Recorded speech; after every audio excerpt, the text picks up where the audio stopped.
Hey guys, welcome back to the channel. Have another instrument cluster, 1997 EuroVan Instrument Cluster. This is sent to me from Washington, Larry B. This is your instrument cluster. Just put in the back of your note your name so you know this is your cluster. I'm going to read what he said. This is from my 1997 EuroVan camper, 184,100 miles. Cluster has shown signs of failing for a while now. First, the gauge display lights wouldn't go on sometimes unless I bang it on the dash. Recently, tachometer was reading incorrect values. Finally, all the gauge has stopped working. All the warning lights and LCDs display seems to be working properly. Larry. All right, so as we can see, the needles are just somewhere in there, right? So I'm going to power up. They should find its position. So I'm going to turn this on, and definitely we have absolutely nothing. I can see warning lights and everything on. Dutch lights, I will have to really see when I take it apart, but I can see some lights in there. A little hard to see with so much light in here. Hopefully you can see some in there. But yeah, none of the needles, none of the gauges are doing absolutely anything. And this should be right now, all these in zero, all of them. So I'm not even going to keep going with the powering up. I'm going to take it apart and see what I find. Hopefully this is not a burn instrument cluster because this is always my worry when it's too late, but we'll see. All right, so let me take it apart and I'll be right back. All right, guys, I finished the repairs in Larry. I know that a lot of people is like, hey, why you don't show your repairs? I actually did. Just look into the playlist for the Eurovans. I just don't want to, keep showing every time that I repair one of these, what is usually in the most common areas.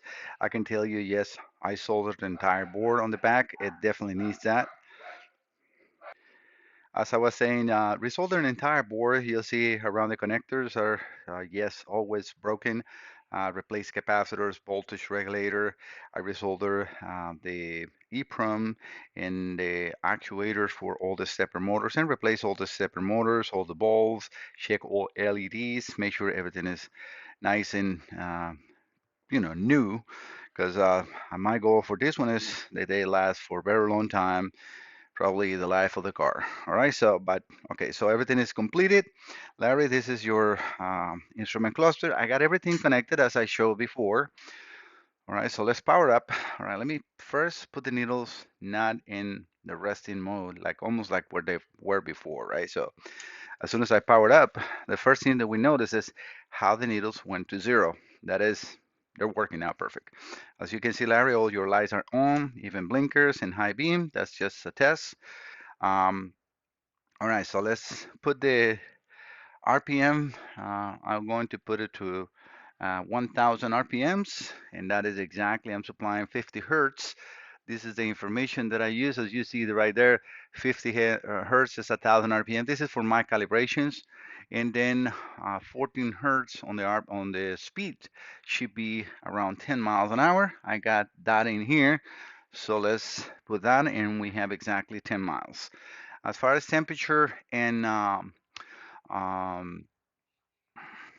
fuel level, when I supply 70 ohms through the connector on the back, the fuel tank should go to quarter, and the temperature should go around 3/4, and that's what I'm going to do to make sure they are around what I need to be calibrated. Oh, sorry, it's actually half a tank. Let me just see, half. Yeah, it's quarter a tank and half of the temperature. Yeah, I don't know. I'm actually saying it wrong. So it's a quarter of a tank and half of the needle on the temperature. So I'm going to recreate like an overheating condition. So we should see this light blinking shortly. And we are. So we can see that I created an overheater, and then the needles will start to climb up. That's the level. And also for temperature. When I come down to 70, the needle will climb down, and that is completely normal operation. So everything is working good. Can increase the speed, and sometimes it takes a little longer. This knob, as I explained in multiple of my videos, is lazy. That's what I call, because it takes forever to raise. So we're looking for 29 hertz for 20 miles an hour. So let me go down to 29 hertz. Should be around there. And we are around 20 miles an hour. Perfect. So Larry, your instrument cluster is good to go. Everything working 100%. I will contact you shortly to collect payment and send this beautiful cluster back to you. It's in very good shape. I fixed all the damage because yes, the capacitors leak and damage a lot of the pads. Luckily, everything is fixed and fixed to factory standards. This is not a temporary repair. This is high grade. I have these. Let me just show you what I have here. This is a special kit. I've showed this multiple times, but I want to show what I use. So this is specifically for that. It's a very expensive kit from Pace. You can see right there where they sell you, the oval connectors and pads, and I mean, you can buy anything that you need for repairing. A kit like this usually costs like $700. So yes, it is expensive, and that's why also when something like that happens, I'm very careful to use the right amount. And if it's multiple or major damage, I contact the customer and let them know that it's going to incur an extra charge due to the extent of the damage. But normal repairs, this is I will consider normal repair. Nothing wrong with that. All right, guys, thank you so much for visiting the channel. Don't forget to subscribe. See you next time. Bye bye.